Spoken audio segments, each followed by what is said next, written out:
can do it!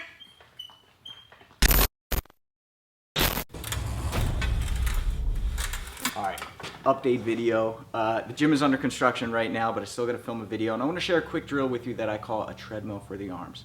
Ree, which do you prefer, running outside or running on a treadmill? I think running outside. Yeah, I agree with you. But I do like the treadmill because you can program it to hold you accountable. You know, put in a certain number, a certain speed, and then you gotta run at that speed. But I wanna share a drill with you that I've been doing with the fight team at Beacon MMA that I call a treadmill for the arms, and doesn't require any equipment. But on that note, Marie, what would you say is the equipment equivalent of a treadmill, but for your arms, for the upper body? I really can't think of anything. I think I have an answer to that, but I'll save that for the end. So first, let me share the drill with you that I've been doing and that I've had the fight team do, and it doesn't require any equipment. So it takes 6 minutes. I challenge you to try to go 6 minutes. First, try to do a minute, then try to do 2 minutes. Work your way up to the 6 minutes. But here are the 3 requirements: is you have to throw nonstop straight punches. After about 90 seconds, you're going to want to turn into uppercuts, but keep them straight punches.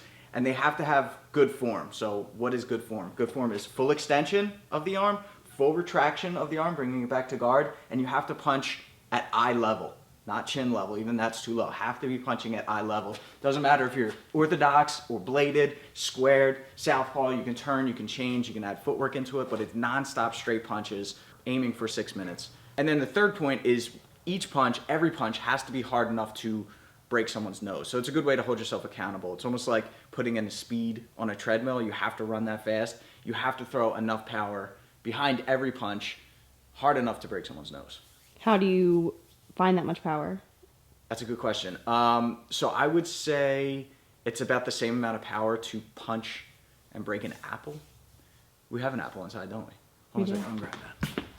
All right, so I got an apple, and I'm just gonna do this for demonstration purposes, but this is a good way to find that level of power that you need on every punch that you throw for this drill, hard enough to break an apple with a punch. All right, so I'm just gonna throw a single punch here. Let's see how much damage it does. So basically split the whole thing open like that. So every punch has to be that hard. That's a good measure to show, are you punching hard enough to break someone's nose. So let's go over the drill here. Very simple. You're just gonna set a timer, and you're just gonna go. And again, you can change the trajectory, you can change the angle, you can move forward and backwards. But you're putting enough power on these shots, again, to break someone's nose, full extension, full retraction, and you're punching at eye level. Don't punch to the chin. You're gonna find after about 90 seconds, your shoulders are gonna start to fatigue, muscles are gonna start to burn, and then your punches are gonna drop. So try to really make sure that you are punching at eye level, that you're punching hard enough the entire time. The reason why I compare this to running, but for the upper body, is because you can hear I'm kind of out of breath already, and that was about 10 seconds. It's not so much a cardio exercise like running is, but it definitely is muscle endurance.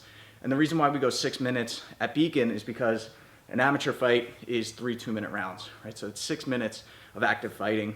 I want to make sure that the fighter's able to throw punches, dangerous punches, for the entirety of that fight for 6 minutes straight. So that's a good measure to make sure that you're ready for a fight, or at least muscle endurance wise. So I am out of breath. The most I've ever done is 12 minutes straight, and I did that in 40-degree weather, and I was like dripping sweat at the end. So again, it's not going to get the heart rate up to being like high cardio, intense cardio. Depending on how hard you go, though, if you really pick up the power and you're going hard, you probably won't be able to go for 12 minutes straight, but you will get the heart rate up, you will sweat, and it's great for muscle endurance. But on that note, to me, that's like running outside, but for the upper body. So what's the treadmill? You got nothing, Marie? You got no? I picture those machines where it's like a circle with 2 handles on each side, and you just kind of like pedal, but with your arms. Like this way? Yeah. Because there's one where you go like this. Okay. But yeah, something like that like a crank. I like that, like you didn't get full extension in your arms. So it's like, to me, it's kind of like teaching bad habits. What I think is the equivalent to a treadmill is the speed bag. Because like you have to find that rhythm, and however hard you go, you got to keep up with that rhythm, so you're going that hard. So you can't like program it and add resistance or incline or anything. But to me, it's the speed bag. But some other options that are comparable to that, and you've definitely seen fighters hold dumbbells in their hands and throw punches. These are 3-pound dumbbells. I usually don't go any higher than this, although I am only 155 pounds. So maybe if you're a big dude, then you could go a little bit heavier. The thing is with this though, like I got fascinated with the idea of like adding gravity because of Dragon Ball Z with Goku and his gravity chamber. And that's kind of this idea, is like gravity's pushing down, right? I want resistance going against me this way. So this is almost like a forward raise.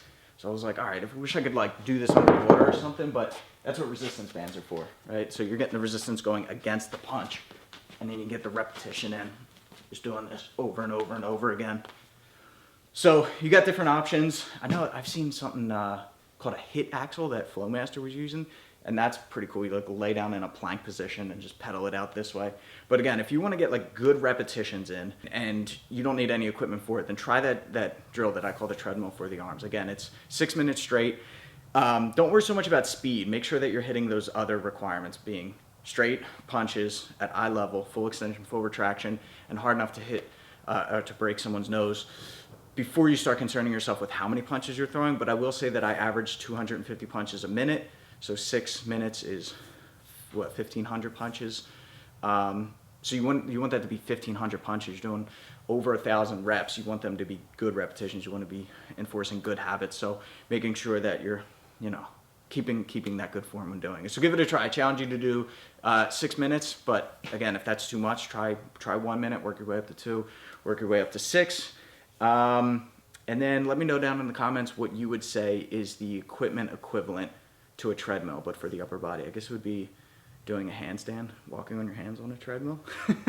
But for punches, the gym is, I plan on making some serious progress throughout the next couple days, so the next time you see it, it's going to look much better than this. Show them the wall though. Look at the walls that we did. Ray helped me with the top up there, and then your brother, my dad, your dad helped me with this wall here. It's coming along. It's coming along.